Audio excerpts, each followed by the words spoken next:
Mais parce qu'on parle d'un père et qu'on parle d'un fils, dans la notion normale des humains, s'il y a un père et qu'il y a un fils, c'est qu'il y manque quelqu'un.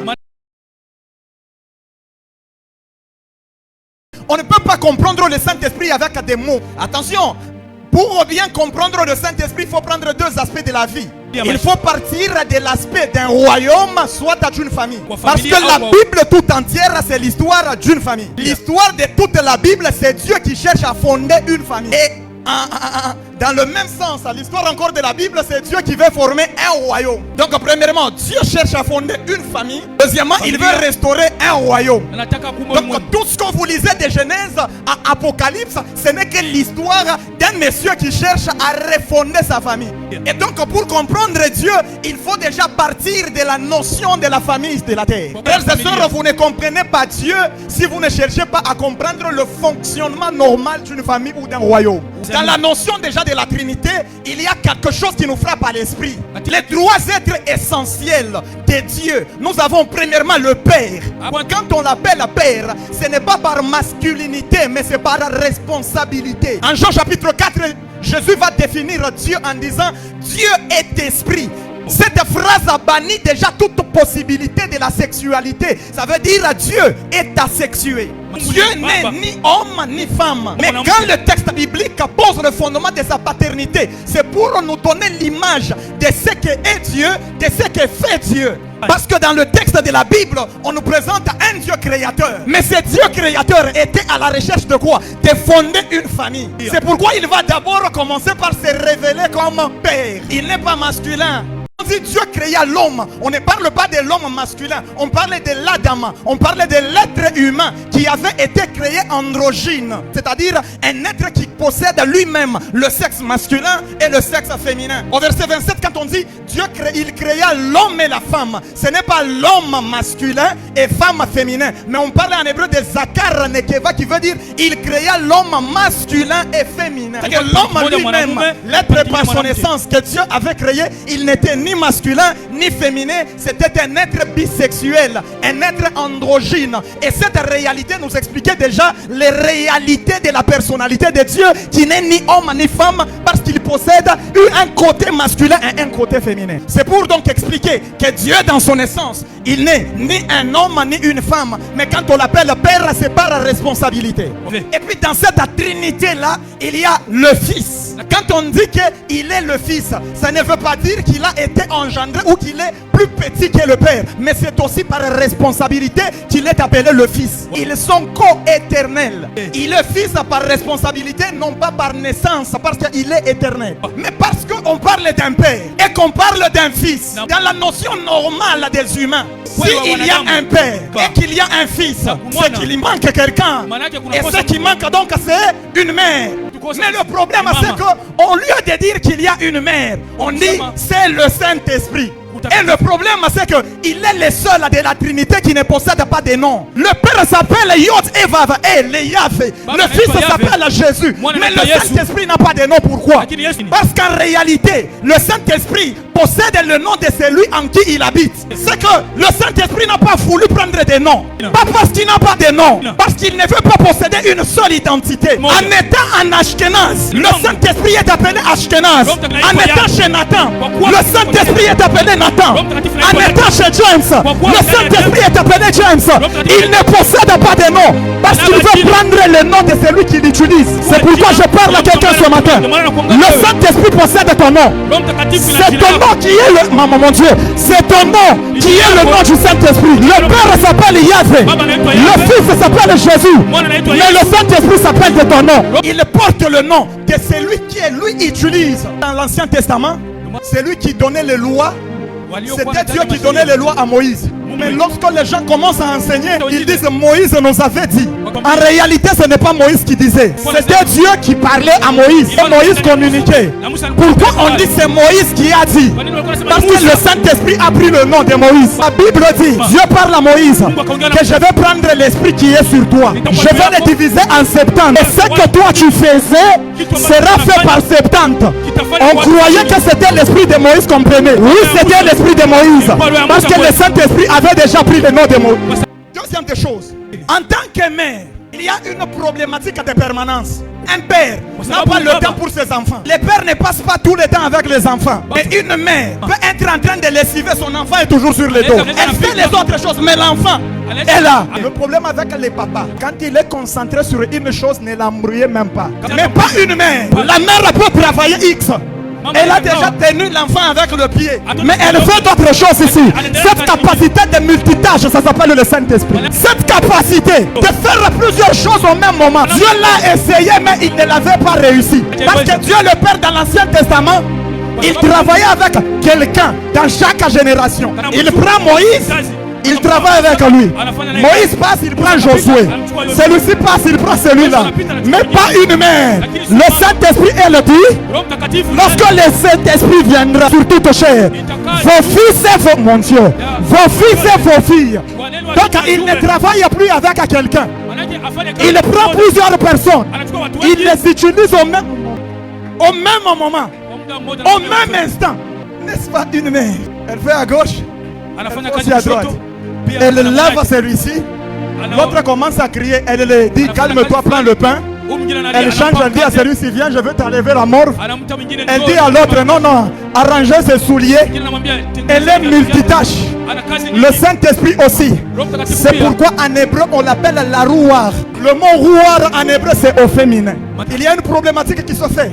Même dans une maison, même si un papa est un anglais, le problème c'est que les enfants ne parleront jamais la langue de leur père. Ou les enfants vont adopter la langue de leur mère. Parce que c'est avec la mère que tous les enfants passent la plupart du temps. Si la maman parle swahili et que papa est anglophone, il n'adopte pas la langue de son père. Parce que c'est lui qui communique avec lui chaque moment, c'est sa mère. Attention, le Père Dieu à l'Ancien Testament, il a parlé aux Hébreux. En parlant aux Hébreux, il parle en hébreu. Jésus-Christ est venu aussi. Jésus n'a pas parlé hébreu, il a parlé en araméen. Parce que les Juifs de cette époque parlaient araméen. Mais la mère est venue.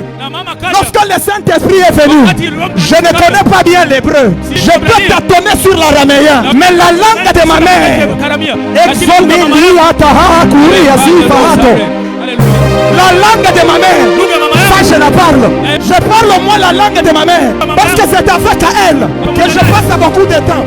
Vous allez me dire comment.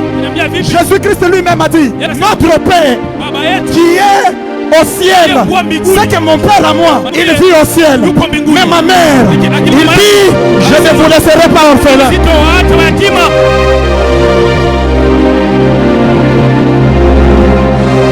Je ne vous laisserai pas orphelin.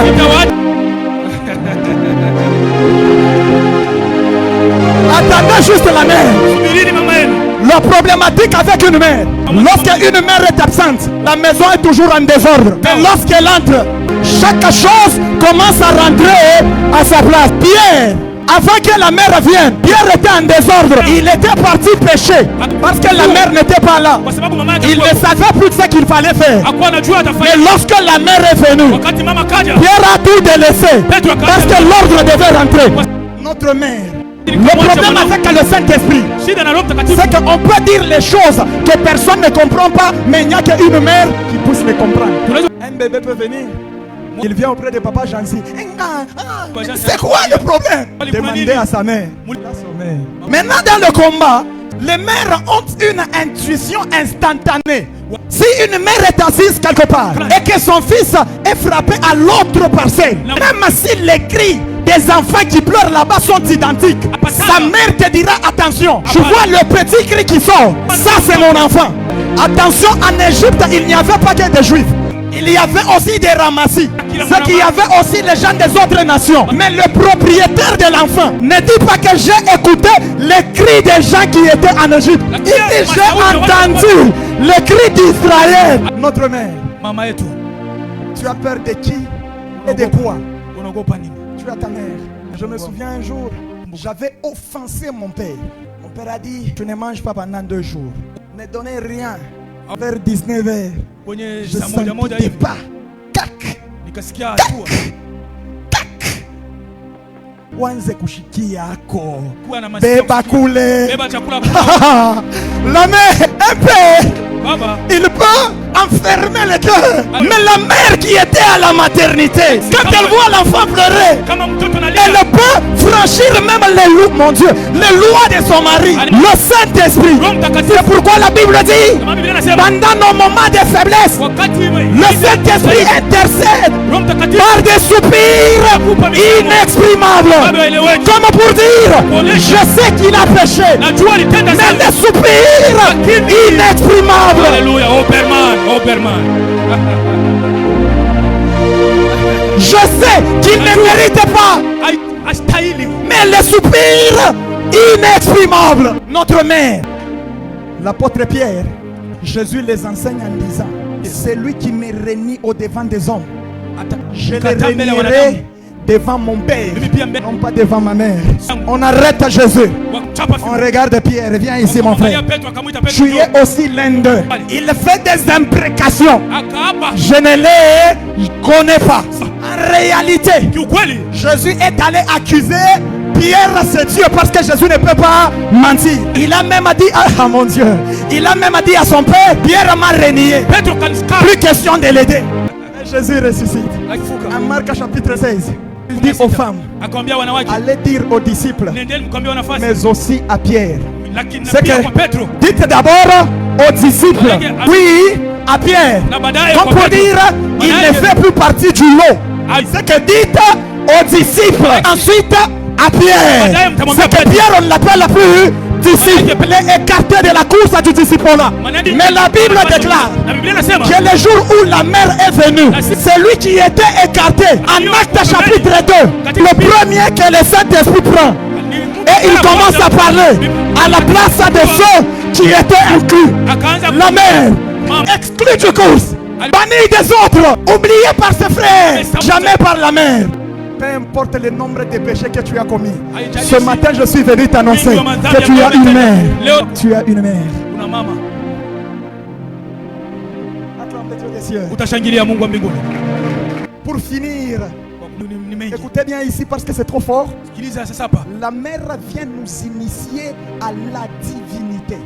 Parce que quand on parle en réalité de la consécration, on croit que la consécration, c'est dire que cet homme de Dieu devient prophète. Attention, ce n'est pas cela. La consécration, dans son idée primitive, c'était de diviniser un homme. Cette divinisation, c'est ce que les Romains appelaient consacrer. Lorsque un roi domine et qu'il meurt, les Romains faisaient des choses. Premièrement, soit la damnatio memoria. La damnatio memoria, ça veut dire abolir l'image de ce roi qui n'a pas bien régné. Si un roi a dominé sur les hommes et qu'il n'a pas bien gouverné, à la mort de ce roi, on va faire la damnatio memoria. On va profaner son image. Mais si un roi domine bien sur ce sujet, on faisait la consécrer. C'est-à-dire on prend cet homme, on le présente à la cour de Dieu et on le nomme à Dieu. C'est l'exemple avec Jules César qui avait été remonté au niveau de Dieu. Mais en réalité, il faut que ce roi meure pour qu'on puisse le diviniser. Nous aussi, on est né de maman Gisèle et papa Norbert. Impossible d'être divinisé. Et lorsque Jésus est venu, nous sommes morts en lui. En mourant en Jésus, le Saint-Esprit nous a divinisés. Il est consacré par la divinisation du Saint-Esprit. Il n'est pas un humain ordinaire. Il devient un Dieu.